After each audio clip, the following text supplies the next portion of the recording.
On today's episode, we're getting smashed, we're getting quaked, we're getting dead. That's right, we're talking Super Smash Bros. Ultimate, Red Dead Redemption 2, Quake Con 2018. Ooh, baby, and don't forget a We Happy Few review. It's going to be a good show. I can feel it, baby. It's going to be very good. In my bones. Bonesaw is ready. Bonesaw.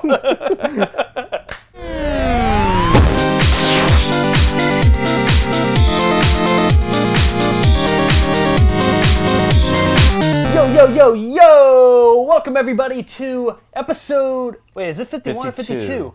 Episode 52 of Multiplayer, the podcast by gamers for gamers. I am one of your hosts, Zach Matscanis, alongside Mr. Moira himself, Javier Ortiz. That makes a lot of sense because last night, playing some mean Moira play. You were crushing it. It was pretty awesome, except for those people who threw the games a lot. Yeah, there's a lot of that. That's a whole Tends other can of hero shooters. yeah, really. Don't need to go into that. Don't forget.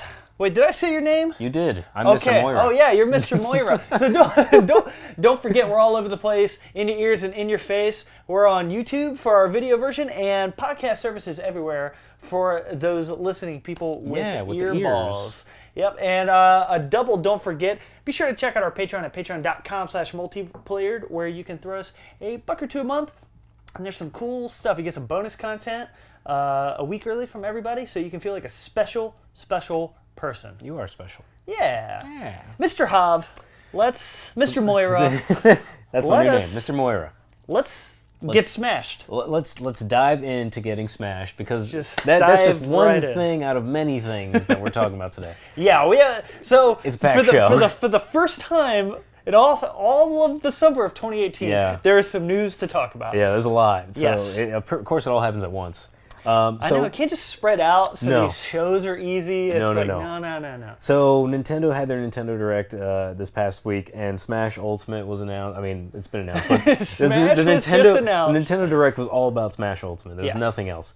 And holy mother of God, I don't know how all this is going to fit into one game. There is so much in that one game. We could straight up, we could have a multiplayer episode where we just talk about Smash for about 4 straight hours because there's so much content in that game. Yeah. It's absolutely unreal. Yeah, so and just to name off a few of what Sakurai was saying in the Direct, there's over 900 music tracks. Yes. There's over 100 stages, and then each one of those stages can be morphed into 2 other stages, so there's essentially 3 versions of each map, so that's 300 stages. Yeah, which I'll say for the people out there that don't play Smash or don't play a lot of Smash. So it's like in the last game you had the regular stages where it's just like, it keeps all the crazy zaniness of what's going on, moving platforms. There's like Pokemon will show up on the Pokemon levels. Just crazy environmental hazards.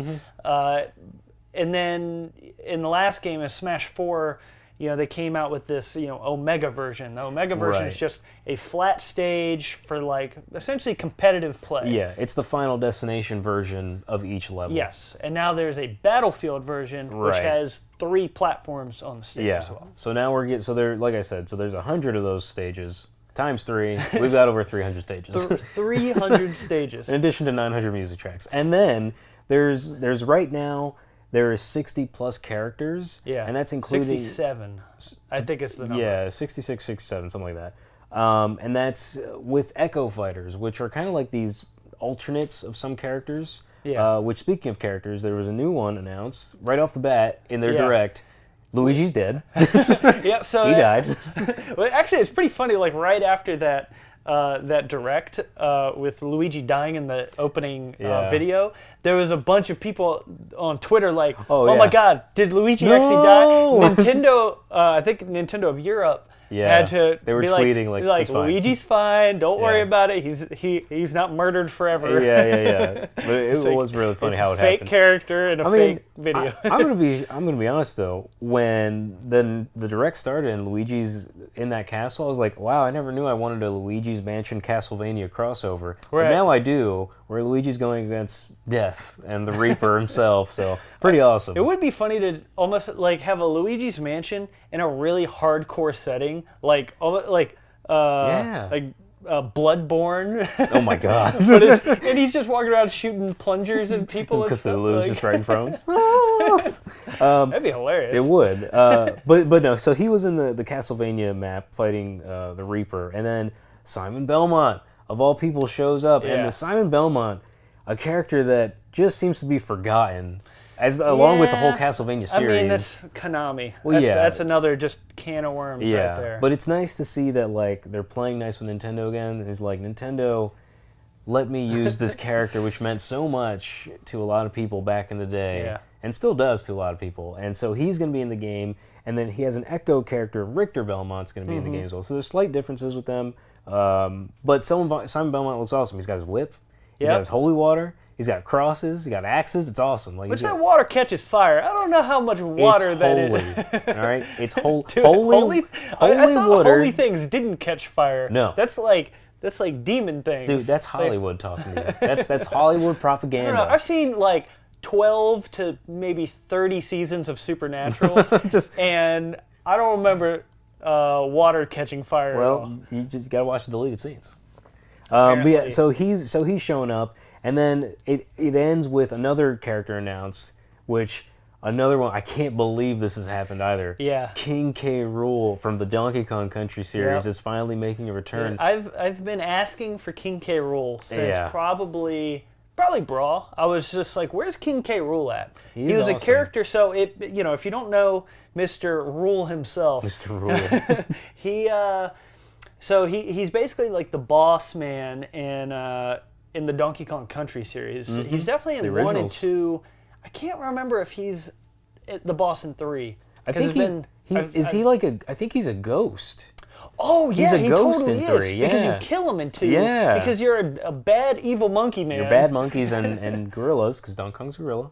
Diddy Kong's the monkey, just to be clear. Chimpanzee. I Nope, guess that's a monkey. He's a monkey. But no, King K. Rool, I'm pretty sure he's dead in the 3rd one. But he's a ghost. Like and he comes after you, like, because there's the haunted ride, and the ghost of him is going after you. It's because I think I've probably played through Donkey Kong Country 3 probably once. Yeah, same. Because it's just not. It's not as good as 2. Yeah. 2 is like perfection. It was just like, Dixie Kong and her special friend. It's a baby.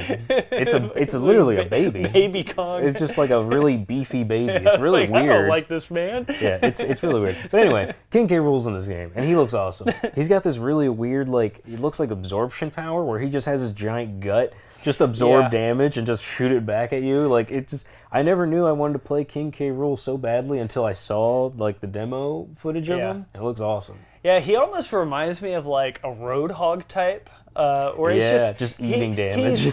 He's just his whole power is he's just a fat piece of crap. Yeah, pretty much. He's just like, I'm just big and fat, and I have a giant stomach, and I'm gonna absorb everything you do. I'm like the Blob from X-Men. Yeah, you can't hit me. He's just like, he sticks out his gut, he blocks the damage, and he's got like his like pirate outfit and his pirate gun and all that stuff, and there's some cool stuff going on. Like, he looks like a pretty interesting character. He has like this like super wimpy attack with his crown that he throws. It's like a Wonder Woman tiara. Yeah, it's just like okay. Probably does like 1 damage. Yeah, probably. It didn't look like very much at all. So I'm when this was all announced and all this happened, I went on Twitter. I was like, honestly, I think the only thing left, and I honestly think that this could happen, is like the last announcement would be Banjo-Kazooie.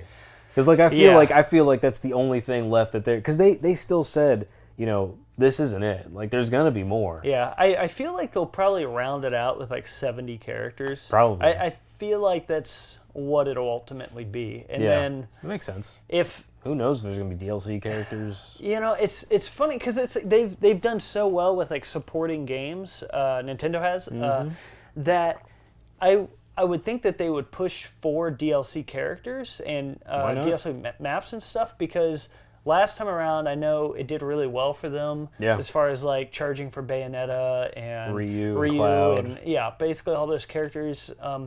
I think they were doing pretty decent numbers, and that was in the Wii U era. So it's like in the Switch era, everybody will get them. Yeah, so I could see them doing like they haven't talked about any of that, obviously, but I could see them doing like some sort of DLC thing for like, 4 more characters or something like that. And it's like, I have no idea what it would be at this point. Honestly, like I don't know what's left. Yeah. Like, and the Banjo-Kazooie thing is a pipe dream for me. Like I doubt something like that would happen. But if it does, that's awesome. But like, honestly, outside of that, like who else is left? We know Waluigi can't be there.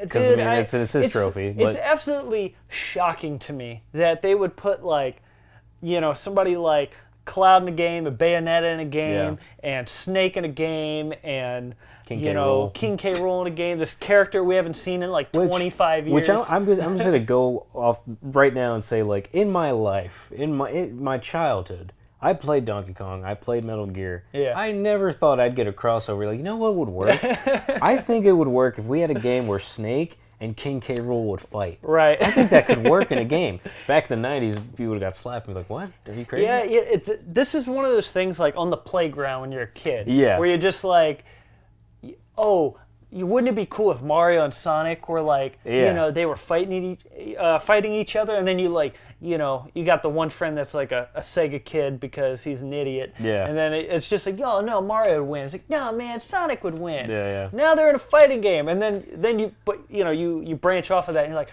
wow, what if like, Snake was fighting, Simon Belmont, who would win that fight? And it's just like, it's here. This is happening. Yeah, no, this is our childhood dreams come to life. Yeah, it's straight up like that game you never thought would possibly happen ever in the history of even after some of the Smash games coming out. Like even after Smash 4, you're like, there's no way they're going to do anything more than that. If anything, they're going to scale down. They're going to refine the game. Right. Like, no, they upped the ante. It's insane. They doubled down. Honestly, what I think is happening, and we'll have to move on, but I think what's happening right now at Nintendo and Sakurai, they're just like, he's got his master computer building the game. It's just him, just building it on his own. And then Sakurai. He's got everyone working behind him. They're just like, Mr. Sakurai, what do you think if we did, just put it in, I'm going to do it.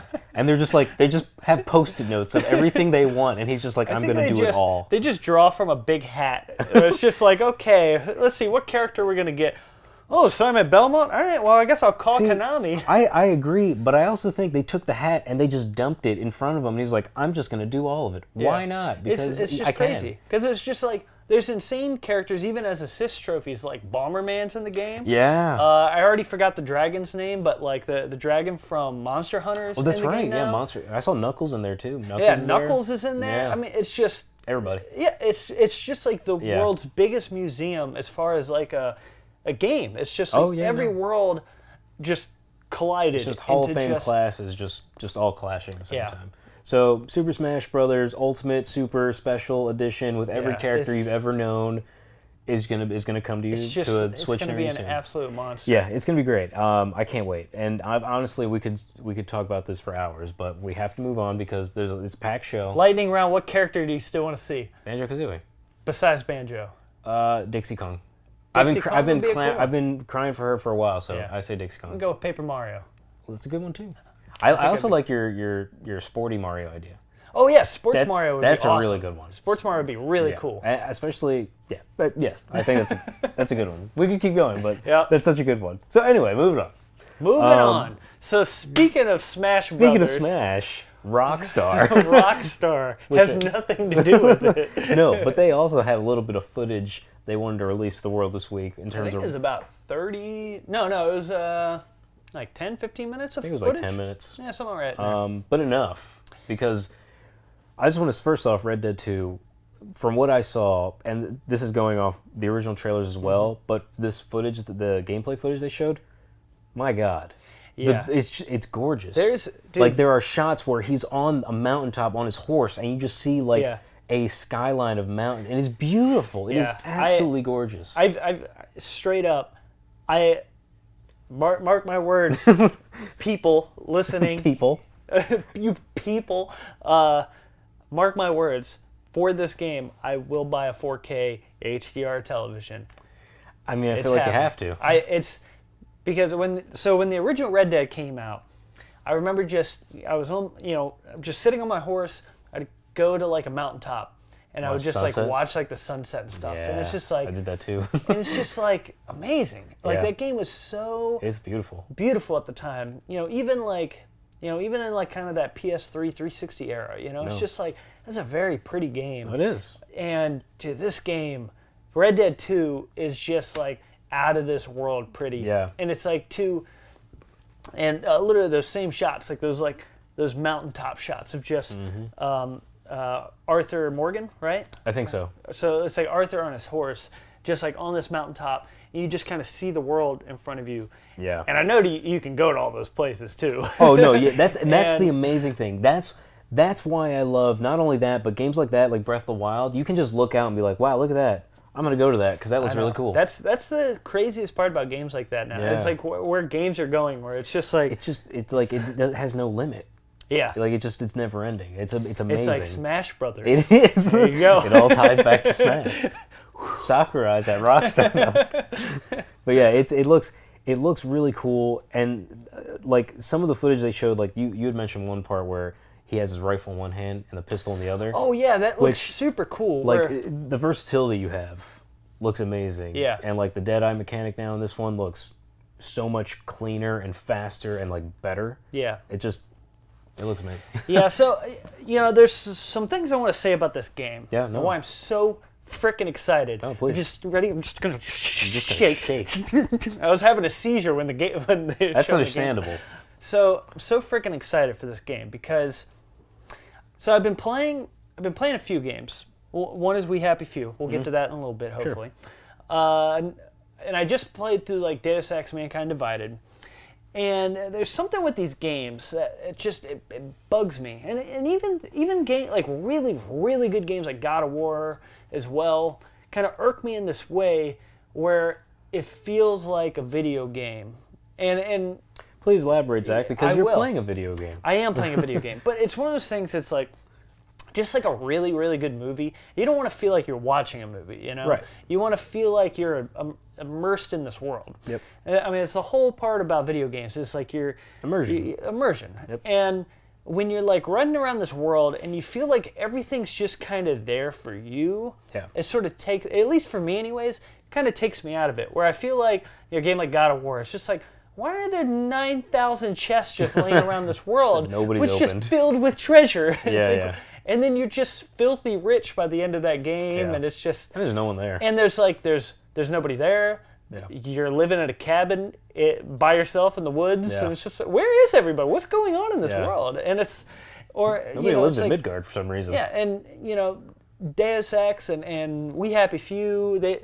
Like these kind of open world games or open-ish worlds, like it feels like everything is just kind of there because you're playing a game and those just elements need to be there. Right. There's just a guy standing on a corner that you need to go talk to, and he's standing there because you need to go talk to him. Yeah. And literally no other reason. Yeah, he's got no agenda. He's literally there for you to progress what you need to do. So this is something that, like, it seems like we're finally... Like, this is the thing, like, I don't really care about 4K, I don't care about graphics. It's like immersion and gameplay and story are my big things. And the thing I've been begging for since, like, going into, like, the PS3 era is, like, AI. It's like, I want the AI to be so good in, like, a single-player game, and I want the story and the immersion to be so good, it just blows minds. You could pull your grandma into the room, like, look at this thing. Look at it, Grandma. Look at her. You're just shaking her. Shaking grandma syndrome. And sorry. I just shaking grandmas. Just shaking grandmas. Just look at me. The Joker. So it's just one of those things where, I want this world to just be a living, breathing world without you necessarily being there. Yeah. And Red Dead really seems to be aiming for that with things like with the gameplay they were showing. There's things where it's like you could be passing by somebody getting mugged, and you don't have to do anything, or you could do everything. You could go and you could shoot that guy in the face. So you could be like, dude, I don't care what you're doing, and you just move on. And specifically, I have an article pulled up that talks about it, where you have the options of, like, you can diffuse, you can antagonize, you could instigate, you could kill both of them. You do whatever you want. It seems to be like everybody in the game you could do that with. Yeah. Where it's just like all the AI in this game, it's like they have a name. They're on a mission of some sort. They're all doing their own thing. They're all doing not there to something. help you or be in your way or to progress your story at all. Like, they're just doing their thing. Like, you could just be walking into a town, and there's just some dudes sitting there, and you could just be like, yo, you got an ugly face. And like, yo, what'd you say to me? And then you do a duel. Yeah, and it's just, or, you know, you can get in trouble with the sheriff, talk your way out of it, or just mow the town down. You know, there's just, this game really seems to just be going for this very immersive feeling, and it's super rad. And it looks like those immersion mechanics are just looking really, really good. Same thing with just the gameplay in general. It's just like, it looks fantastic. You're talking about like kind of the gunplay, the Deadeye. Yeah. You know, all that looks really solid. And I love that shot of like, you know, we were talking about right before the show started. There's a gameplay part, dear listeners, where Arthur, he's got his rifle in one hand, and he shoots somebody, and then he grabs it by the barrel, and he's holding it by the barrel while he has his revolver, and he's just mowing down more people. Yeah. And it's just like, yo, if you're in like a crazy gunfight with like 12 people, chances are that's what you're doing. Yeah. Use your one gun while you can't reload it, pull out your pistol, and just pop, exactly. pop, pop. And it looks super cool. And the one question I have about all that, I even asked Rockstar. I tweeted at him, and I never heard back. Well, because they're busy right now. Yeah, apparently. But I want to know if the gun, he slings it over his back or not. Kind of like you think about like The Last of Us or Uncharted or something like that, where they throw the gun on their back versus it just disappears like in a like GTA or something like that. Right. So it's kind of like once again, it's an immersion thing. Yeah, it bugs me when the gun just disappears. Well, that was the first Red Dead was like that. Yeah. Like, you only saw Marston with his one pistol, but then he just pulled rifles out of nowhere.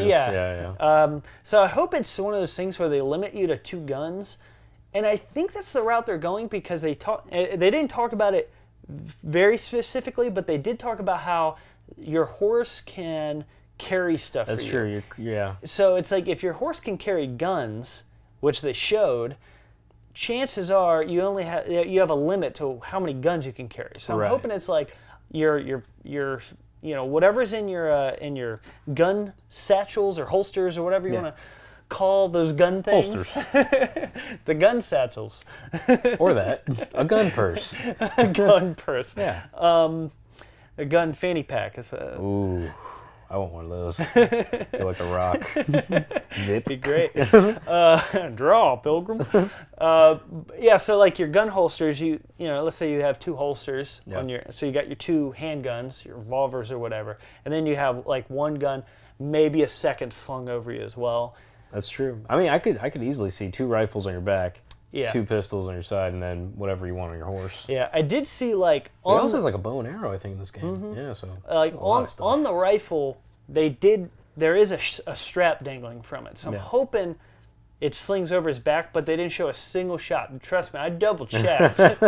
Frame by frame. Yeah, I want to see if it lands on his back. It'll be interesting to see. There's also, and we'll have to move on again. Yeah. There's so much to talk about. I know. But there's also, it seems like they're also doing some like some base building mechanics in this game where they talked about like keeping your gang happy, where you gotta hunt, you gotta keep they said that you have to keep everybody happy. So I guess a happy gang is a fun gang. I don't know. Yeah. But you guys are gonna have to hunt together. I'm assuming you have to do jobs together. You'll have to clean together and do your laundry together. You do the dishes together. It's gonna be great. It's a real simulator. It's gonna be some weird mini games. Yeah. It's a great. That's another thing, man. Like there's one point where he's just playing cards. He's like, you want to play cards with these people?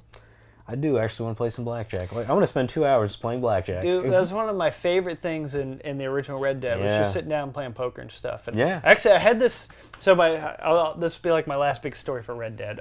Make it quick. So one of my favorite things with the original Red Dead is I like just pretending like John Marston was the worst poker player of all time, and he was a really bad sport about it. You just killed everybody that you lost to? So what I would do, I'd just walk into a bar, and I would just directly just go and I would sit down at the poker table, and I would get my cards, and then I would have nothing, and I'd be like all in, put like $1,000 on the line or whatever, and then just everybody just lays down their cards. They clearly have better cards than me, and then I just jump up Deadeye, everybody. And everybody's like, oh no, they're reaching for their guns, and I just mow down everybody, and I just walk out of the bar like, all the this money. is some BS. Did you at least get the money back? Oh yeah, you know, nice. I'd take a bunch of money from everybody. That's good. You just loot the dead. Time. Yeah, but I just like imagining just John Marston is just like the world's worst poker player, but he in. just every time. Sir, I didn't give you your cards yet. All in. I have a good feeling about this one, guys. And then he just gets real butthurt when he loses, and he just kills everybody. That'd be a funny sketch.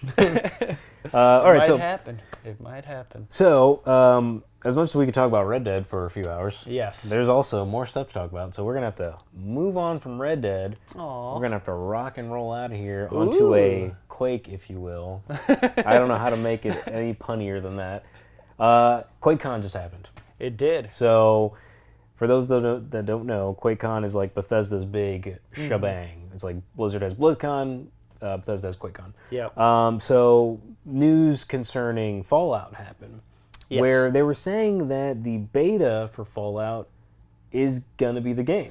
Yeah, which is pretty cool. Yeah. I like it when games kind of do that. Like Overwatch did that. Yeah. You know, there's I think Rainbow Six Siege did that. There's a lot of betas that are sort of like that now, where it's just like, here's the full game, but it's obviously a beta. We're still testing things. But the nice thing is, you progress is all saved, so that when the game thank you, Bethesda. Jeez, I love you guys for doing that stuff. It's like you did that with like the Wolfenstein 2 demo and stuff. It's like, thank you. Yeah, like I mean, because honestly, like, why would you want to restart everything from the beginning? It makes sense. You keep your save file, and then once you start Fallout again, you start right where you left off with some new tweaks that are making it more smoother. Who knows?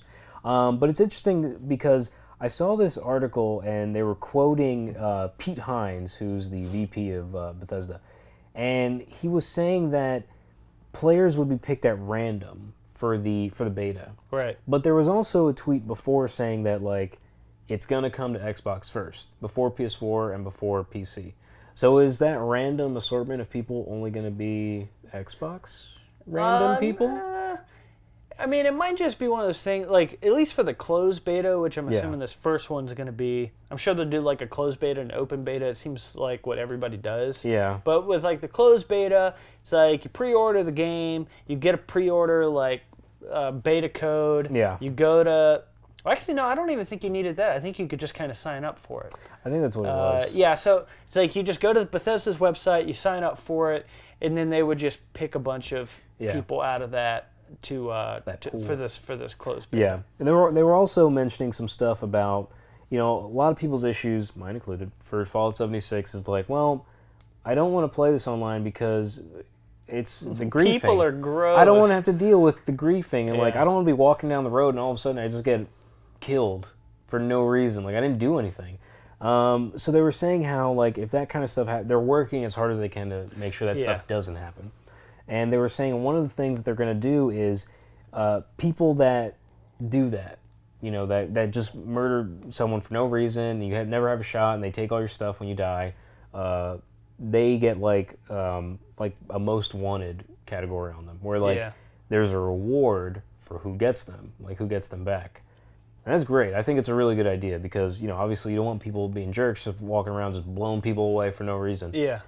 My only thing with that is like, that's great, but if I'm the victim and I died and I lost all my stuff, I still lost all my stuff. And I need to get it back. The caps at least.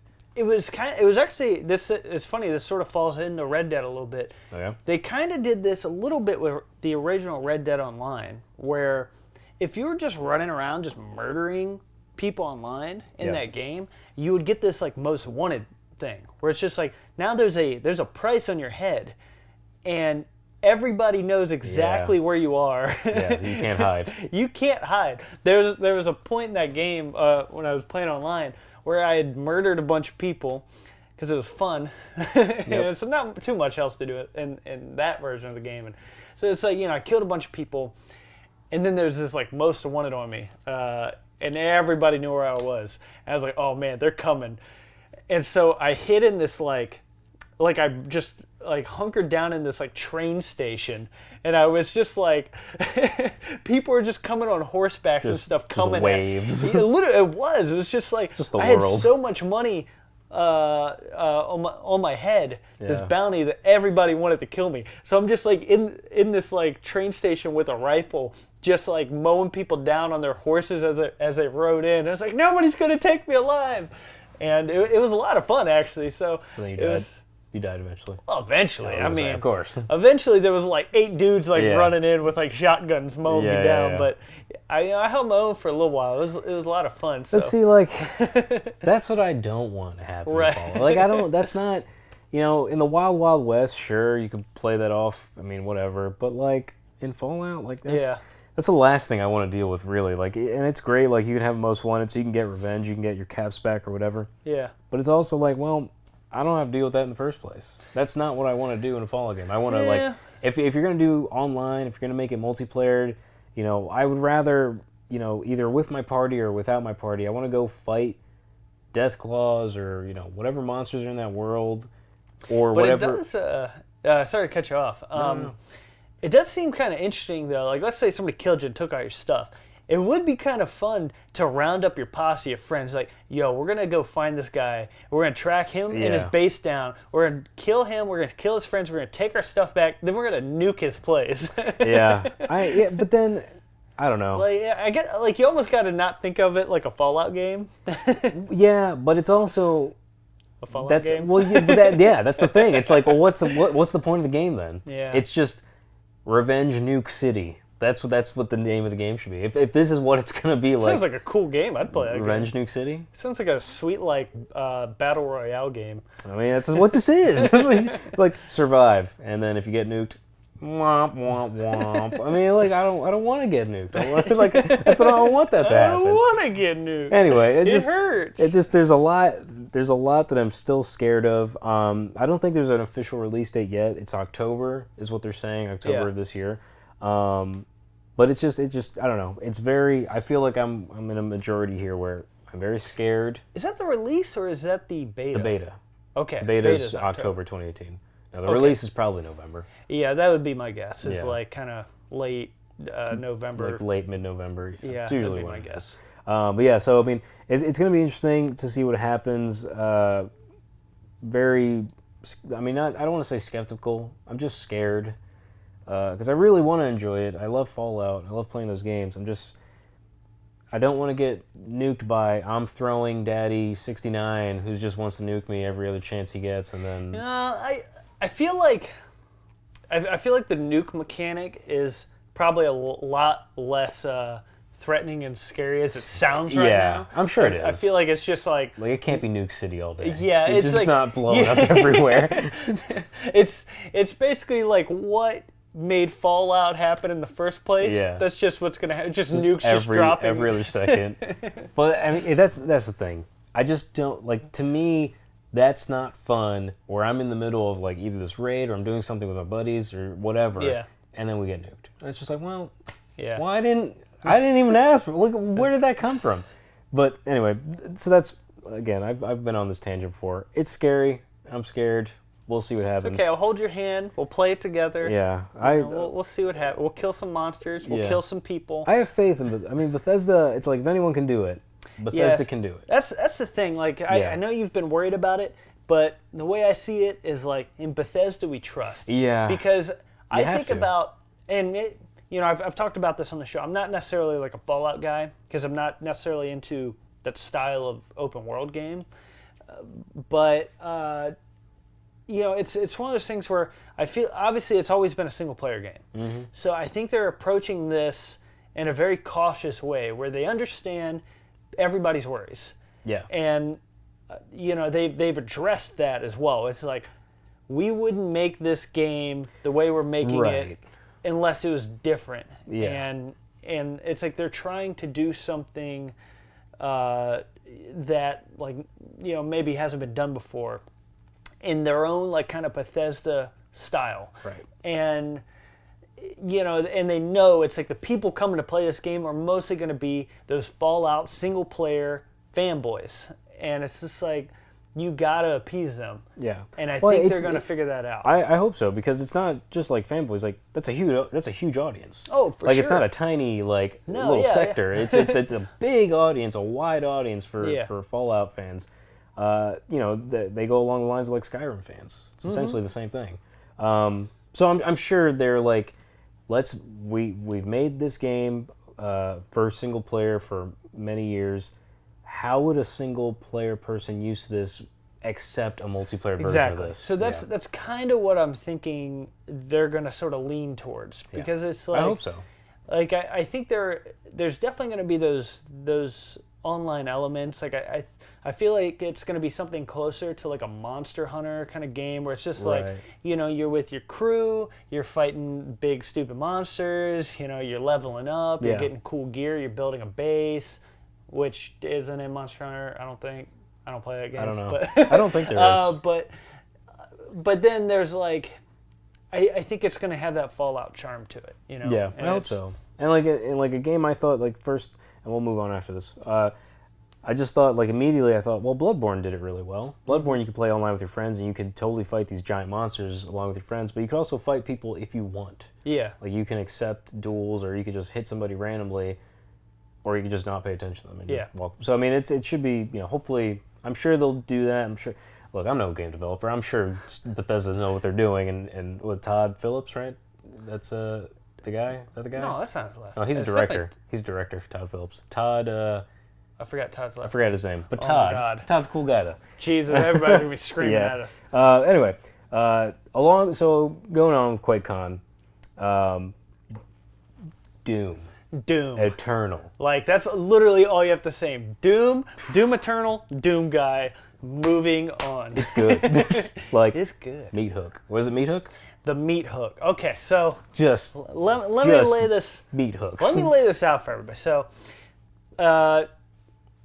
Doom. It's cool. It's cool. It's a cool game. Very cool. In fact, I talked about it a few episodes ago, because I just recently played through Doom. Mm-hmm. It was just one of those games in my backlog. I never got a chance to play through Doom, and I finally played through it, and love it for a lot of reasons. Yeah, it's fun. It's super fun. It's just a fun junk food game. Yeah. Just the farther you dive into that game, just the crazier it gets. Yeah. It's just completely ludicrous. And you're just a dude that just murders demons. You're not a dude. You're Doom guy. You're Doom guy. There's a difference. And in this game, it feels like it just doubles down on all of that. It's like, you're Doom guy, you're still Doom guy, and you're Doom guy. You're a bigger and better and badder Doom guy. Like, my God. Like, so we watched the trailer before we started the show, and just right off the bat, one thing I love are all the kill animations. Oh yeah. Oh my! There's some cool stuff in there. He's got a sword now. Yeah, it's like this cool slicing away. It's awesome. Yeah, it's kind of it's almost like the Predator. He's basically Predator. He's got the claw thing and he's got the cannon. Yeah, he's basically Predator. He's got this like cool sword knife thing that comes out of like his forearm. A little sheath out of his forearm. Yeah, and he's basically Predator. He's Predator, dude. I don't know why I just got that, because he's also got the cannon on his shoulder that like shoots fire. Yeah, I don't know what's going on there. I think it's crazy. They should call this Predator the game. Literally on Doom guy's left shoulder, there's just a cannon, just a boop, boop, boop. And it's just shooting fire and stuff at people. Because why not? It's pretty awesome. But like the coolest, like the meat claw mechanic, I want to hunker down on this again, because it is such a cool addition. Not just because it's basically a hook shot. Yeah. You can launch it at an enemy and you zip towards them instead of them being pulled to you, and then you just continue your mayhem. But what's nice about it is that it unlocks a whole new level of mobility in this game. Where we're watching the trailer, and I'm sure the guy played it 1,000 times where he made it perfected. But like, you're just zipping around in this game. It's you really awesome. are. Like, you're just cool. There's a cool element of platforming where you're bouncing around different levels and you're just shooting monsters, hooking towards them, and like jumping off of ledges. It's really interesting. So, if you didn't play the Doom that came out, I think 2016. Yeah, so the 2016 Doom game, basically the way that it worked, if you didn't play it, dear listeners, you would basically walk into an area of the map, of the level, and the doors would lock behind you. Yeah. You would basically have like kind of hordes. It's almost like a horde mode within a room. Yeah, pretty much, and then you'd advance. Yeah, exactly. So it's almost like they set it up in a cool way, But yeah, it's pretty much what it was. Where yeah, you would fight like 50 dudes in a room. The door would unlock. You would go into the next room, and it would almost like rinse and repeat. Yeah. And it was, and I'm sure it's going to kind of be the same way in this game, or something close to it, anyways. And you know, within those rooms in the 2016 version, obviously there's a lot of those rooms, especially the farther you get into the game. There's a lot of levels to them. As far as, you know, there might be like 3 floors in an area, and there's like some platforms and stuff you can jump across, but your mobility isn't all that it could be. And this game, it looks like it remedies that by just you have like a new dash mechanic in this game where you can sort of it's nice, like a little sidestep kind of thing. I mean, it's more than a sidestep, but essentially the way you're moving sidestep is like, enemies that are charging you. You could dash forward pretty quick. It's like the Hanzo dash thing. Yeah, that's kind of a good good way to put it. Hanzo's done one good thing for this world. Everybody gets one, just one. Yeah, and then the meat hook. This meat hook, let me tell you, I don't think I've ever been happier with, awesome. with an announcement. Like, this thing is super rad. So it's almost like, so it's basically just with the super shotgun, which is just a double barrel shotgun in this game. There's just this attachment that shoots a hook out, and it can just attach to things. And you talked about it already a little bit. But yeah, it's all about, and there's a couple good quotes in that one article that we have on your Champions? Amazing computer. No, for did we pull it up, the Doom article? Nope. Never mind. Well, anyways, so you know, I'm gonna paraphrase then. So there were some questions they were asking some of the guys making, you know, Doom Eternal about like these new mechanics, and they were basically saying like, you know, they've made these maps bigger and wider, a little better, because now there's like some more verticality, there's more movement. Essentially, it was like the quote was something like, with a faster race car, you need a bigger racetrack. And so they're like, with these new mechanics in mind, they're kind of making these maps a little bigger and better for him to sort of jump around, which, you know, was pretty evident in some of that gameplay.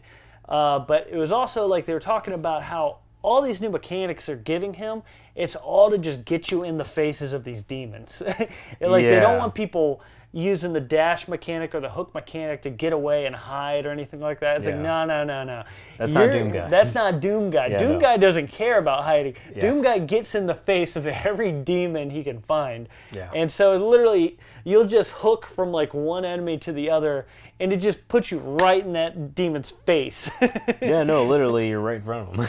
It's a super cool mechanic. And I would say for those, if you can't quite understand it, the best comparison I could think of is in Arkham Knight, you can play as Tim Drake Robin, and in Arkham Knight, the combat, you know, you've got all your gadgets and stuff, and one of the gadgets you can use is the Batclaw. And so when Batman uses the Batclaw, he brings an enemy towards them, he punches them in the face. Tim Drake's, or Robin in Arkham Knight, his Batclaw zips towards them. So, I mean, if you've played Arkham Knight and you've used Robin, he zips towards people and then he punches them. It's the same exact thing, except it's first-person perspective. So you're literally just zipping towards a monster in the face, and then you shoot him, and then you slice him in the head because they've got really cool kill animations, or you can grab one of his spikes and shove it in his eye and kill him that way. It's really satisfying. Some cool stuff. Yeah, and it's all like, you haven't played that. Another good example is something kind of like Roadhog's hook, but his hook is just attached to Roadhog's gun. And instead of pulling an enemy to you, you go towards the enemy, which just sounds frightening. Like, think about like a dude like across the way from you. He's like down a hallway. He's down the street from you, and then he's like, "Oh my God, does that guy have a gun?" That Doom guy? Hey, Doom guy, and then he shoots a chain at you, attaches to your body. And you're like, "Oh my God, what's happening?" And then I've been speared. He pulls himself to you. He's pretty much breaking laws of physics at this point.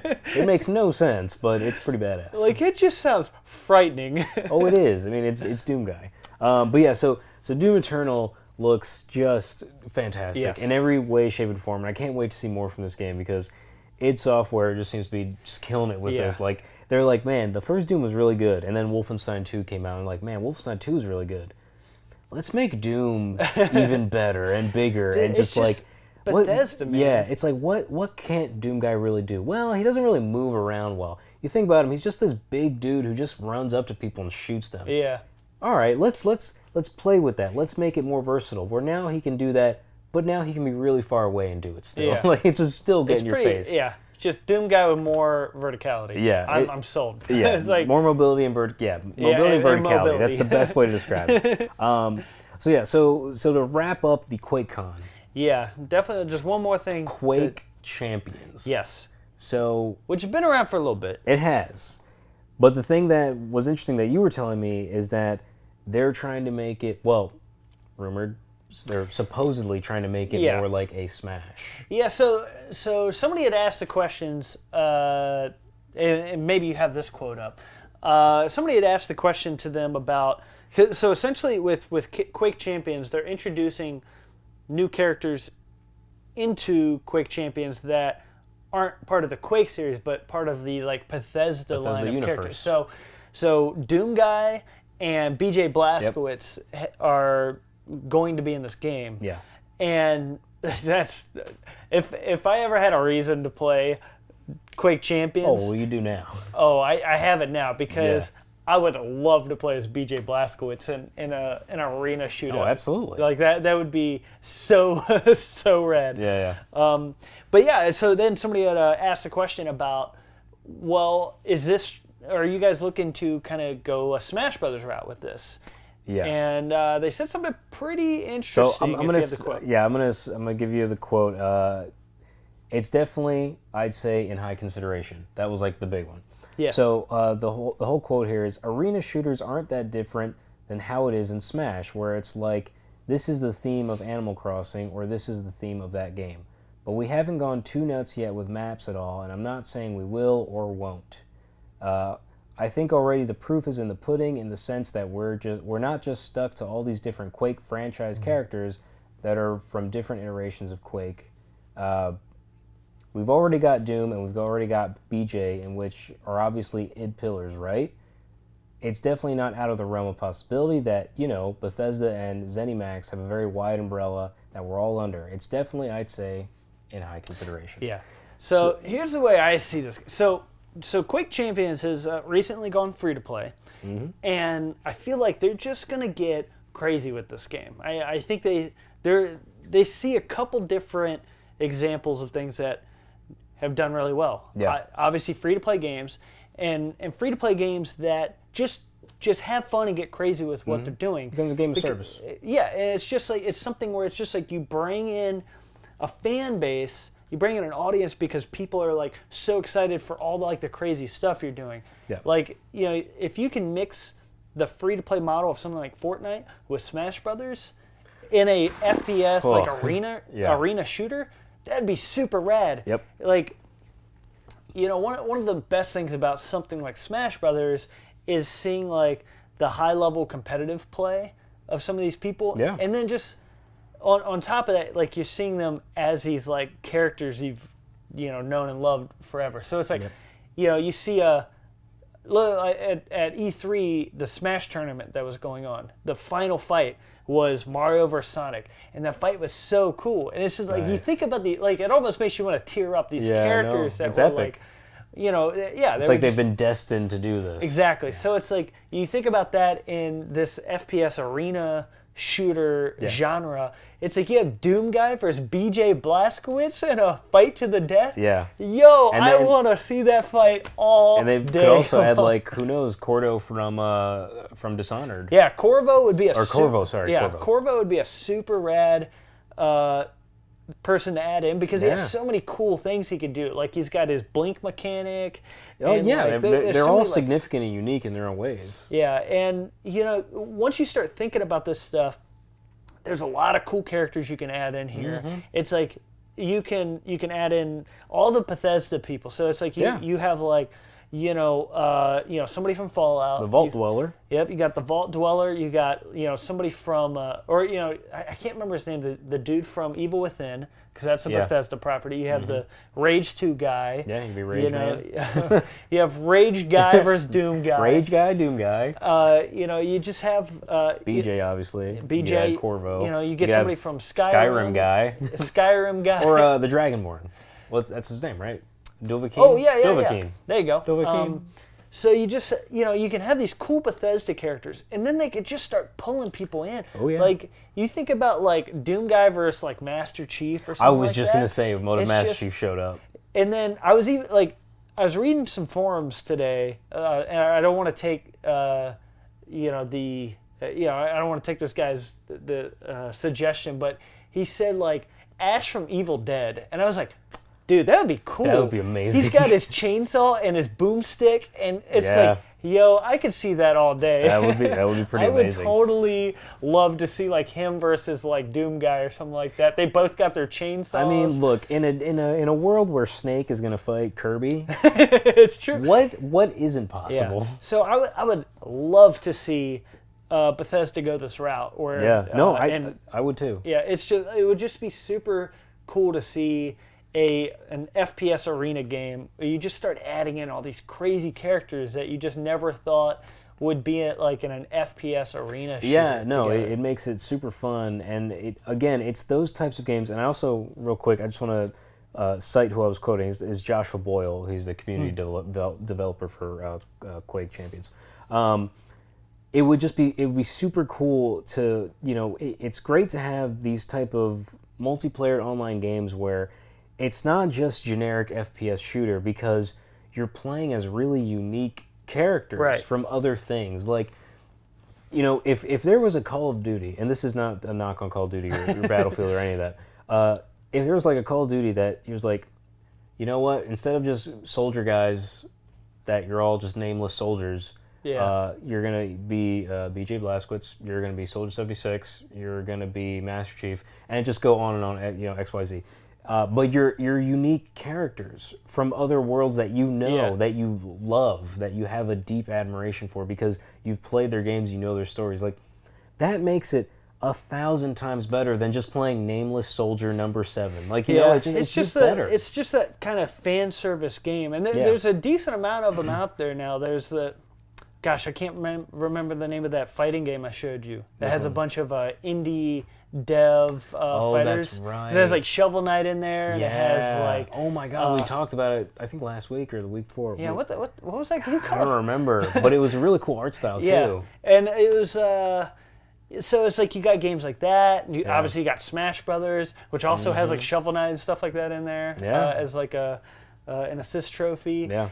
And you're getting this weird fan service all over the place now. Even like Fortnite is just like, we're gonna have Thanos. Thanos from the Marvel universe. Why not? Yeah, sure, why not? And it's I think everybody they know that there's just a hardcore fan base out there on the video game side, on the comic book side, on the movie side. It's just like, let's just tie all that in, just do crossovers. Love crossover. Like, this is in a world where Marvel movies have crossed over, and then DC movies have crossed over, and then games are crossing over, like, everybody loves it, because everybody loves the idea of Kirby fighting Snake. Yeah. Because it's something we've never seen, and we've never thought we'd ever see. It's something we'd only ever, like, we drew it in grade school because we thought it'd be funny, or if like it's something we played on the playground where it's like, I'm gonna be Batman, well, I'm gonna be Wolverine, and then it's crazy. It's these crazy, like, these childlike dreams that are now happening where, like, companies are now, what would be cool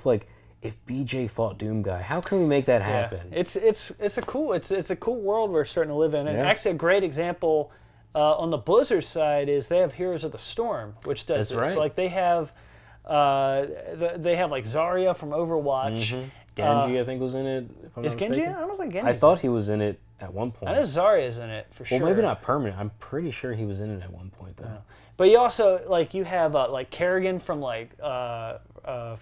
StarCraft, and just all these like cool characters from the Blizzard world. And this, I think it's a free to play game, almost positive. Pretty positive. For Heroes of the Storm? Yeah. Oh, I'm pretty not sure. positive. Obviously, it's like a like a PC Dota type game. You know, like a. Let's see, Heroes of the Storm. Yeah, I'm pretty sure it's free to play. It might be. But it's Online Battle Arena. Well, it doesn't say. There's a price on here, so I'm assuming not. I don't know. Well, who knows?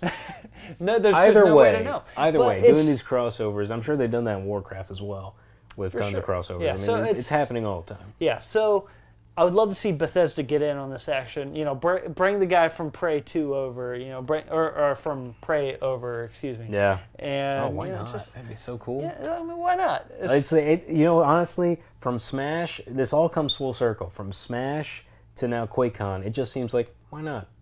Hey, Mr. Sakurai, I think I have this idea. Let's just do it. Throw it in. Why not? And then Quake Con's like, or for Quake Champions, like, hey, I think we should have, what if we had a Doom guy? Let's do it. Why not?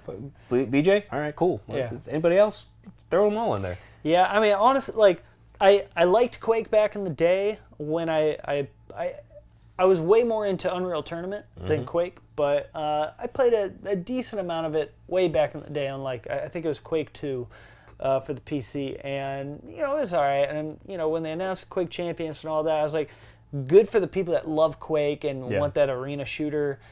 You know, I'm not a big PC guy.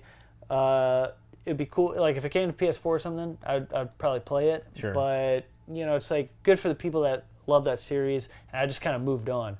But, like, hearing about, like, Doom Guy coming, BJ coming, and the possibility of more characters coming, that gets me a lot more excited. Yeah, no. And I would love to go and kind of play that game.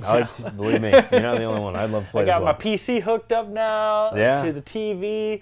I'm ready. I'm same. All right, so we were able to make it. We got a few minutes left. Yes. So I think it's time for a little bit of video game story. Are you okay with that? Or do you want to talk about... I should probably do my little review. You want to talk about We Have a Few? Yeah, you know, it just came out. I can do it. I can do it. And, you know... I'll time you. Okay, so... Go. We Have a Few just came out a few days ago, so I've been playing through that. Great. And wrap it up. So, I have a lot to say about this game. I'm going to say it in just a couple minutes here. Okay. So we're running out of time. So... A lot of white face. Huh? A lot of white face. There is a lot of white face. It's a little racist to my people. It's just a lot of white face in this game. So, you know, this game, you know, for the people that don't know this game, it's a like this weird alternate history set in England in this place called Wellington Wells, where you're playing as you play as 3 different characters. I'm still on the first character, but many hours into the game. And you're basically trying to figure out what the heck happened in this weird, like, alternate reality world where something clearly happened during World War II, but you're not quite sure. Like, you're not sure if the Germans won, or at least I'm not sure yet. You're not sure, like, if England decided to just not enter the war, gave up, like, something happened with that war that. So this is like the 50s. So this takes place in the 60s. 60s, okay. So I think it's 1964 this game takes place. Okay. But you start learning all this history, you know, from like the mid 40s or 40s, mid 40s onward. Right.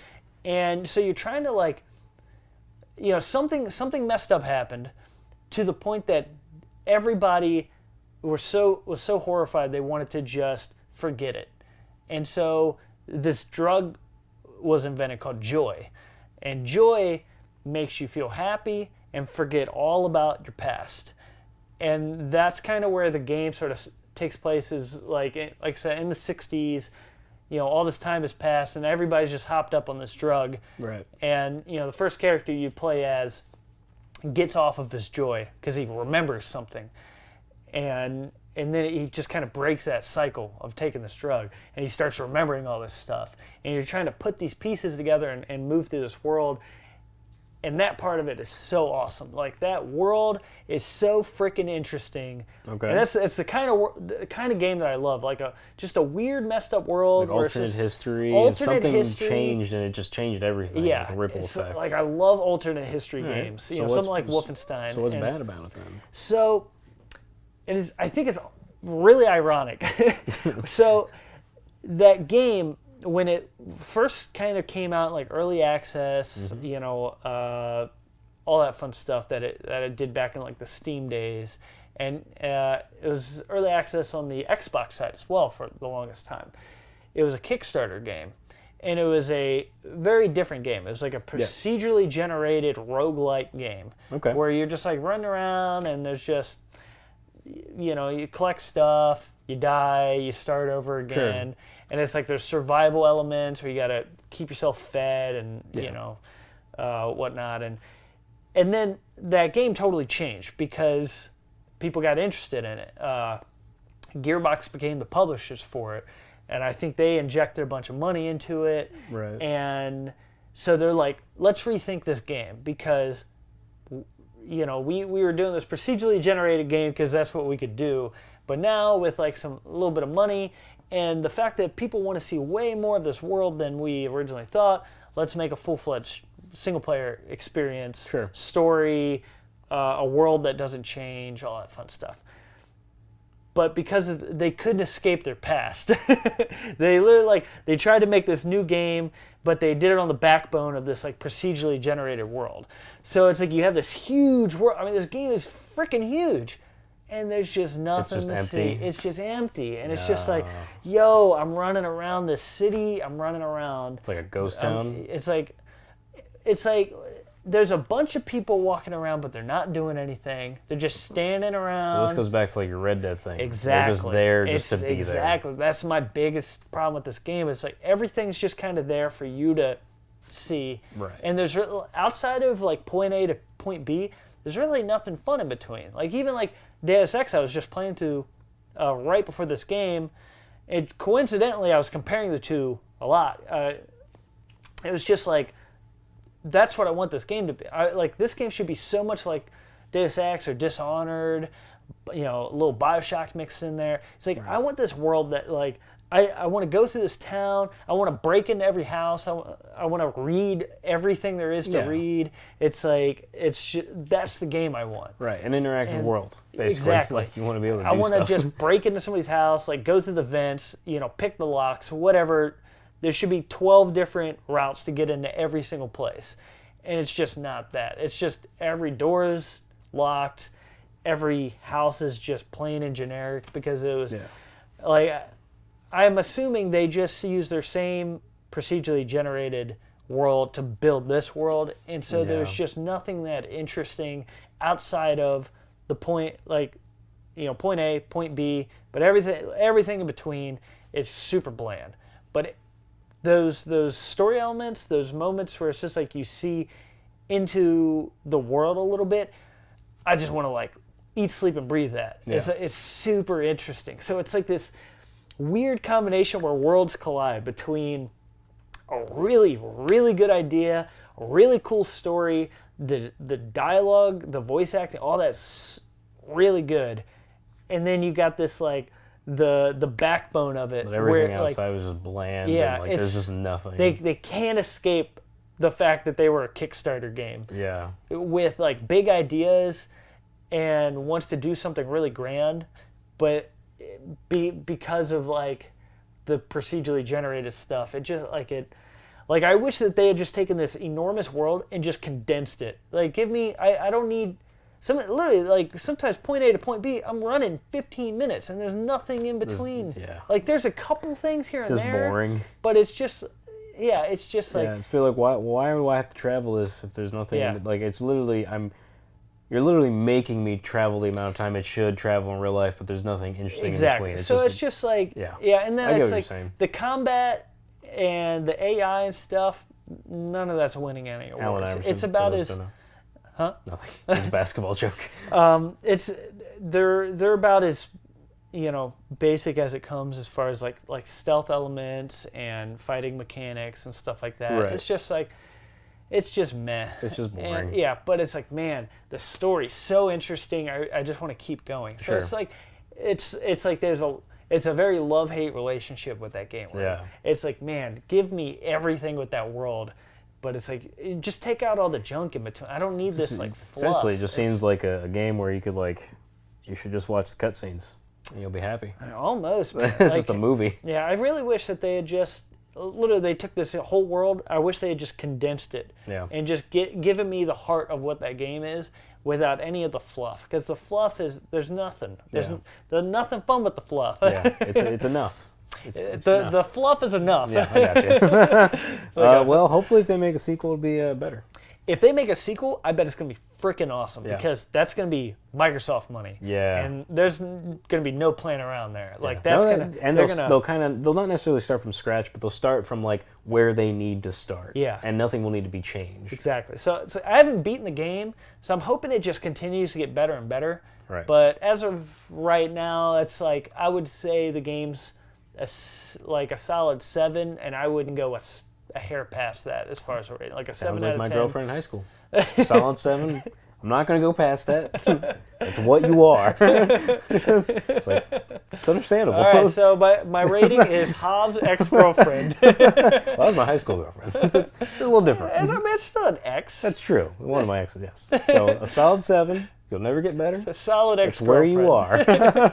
Nice. Well done. Yeah, so, I would say if you're thinking about buying this game, wait for a decent sale. Like $30, it's a pretty solid, game. And I think it's going to be a pretty long game too because you're running for frickin' ever. Yeah. Thank God your character's kind of fast, but that's good. It's still just there's a lot of just dead air in that game, which is unfortunate. But there's some cool stuff in that world. Well, sounds like a good balance. Yeah. But not necessarily that good. Yeah, so $30 or less. That's what I'm saying. All right, seems worth it for the people that are looking for good deals. Nice. Well, we made it. We did it. That's it. It was a lot. We did it indeed. So this was a pretty good week. Obviously, there was a lot of crazy stuff. Yeah, so lots of information. Next week's probably going to be nothing again. That'd be great. Well, let's just go back and we'll talk about Smash again. We'll talk about Quake Con. We can keep talking about Smash. But yeah, thank you so much for checking this out, for watching, for sticking with us, all that fun stuff. Once again, be sure to check us out all over the place, in your ears and in your face. Yeah. YouTube, we're on iTunes and Google Play and Stitcher, Spotify, all those fun places. So if you like kind of watching this but want to take it on the go, you got a lot of different options in there. Just subscribe to literally all that stuff. Yeah. Be sure to comment. Give some feedback, all that fun stuff. Like rate us on iTunes and all those kind of places because it helps people find the show. Yeah. Pretty much anything you can helps to grow the show. Yeah, help get the word out because we love doing this. We want to reach out to people as much as we can. So it's always a good time. And be sure to check out Patreon, patreon.com/multiplayer, where you can support the show, help to keep the lights on, help us to just keep doing the thing that we love. Yeah. Keep talking about Quake Con. Keep talking about Doom Guy. Yeah, I can talk about that all day. I know. If we could get that $1 or $2 a month, that helps us out. A shekel a month, a token a month, a clam a month. There you go. You can get some sweet bonus rounds every other Friday on Patreon. And if you don't want to do that, no big deal. We still love you. And you can check that out on YouTube and all the podcast services the following week. Yep. So that is it. That was a good show. That's a packed show. It was a very packed show. No. We got through it. We got to get through this. We really got to go. Yeah. Okay, thank you so much, everybody. We will see you next time. So keep on grinding. We will see you at the respawn. Wait, no. DJ CUTMAN. I was going to say that. You can check out DJ CUTMAN. Thank you so much for that sweet, sweet chiptune music for our intro and our outro. Also, at Go Multiplayer, check out that stuff too. Twitter, Instagram. Jumpman Ortiz, _Ortiz for at Zach Matt Scanis. We're so out of time. We're out of here. So keep on grinding. We will see you at the respawn, baby. Woo! Can I get a Ric Flair? Woo! Woo! Can we get smashed? Yo, yo, yo! We want to give a big ol' fantastical thank you to Jaden Lawrence, Arturo Madeira, William Euchre, and merchant Dan Kroll-Patariu. If you want to receive shoutouts like these beautiful, sexy people, be sure to check out our Patreon at patreon.com/multiplayered. See you next time, players. We love ya!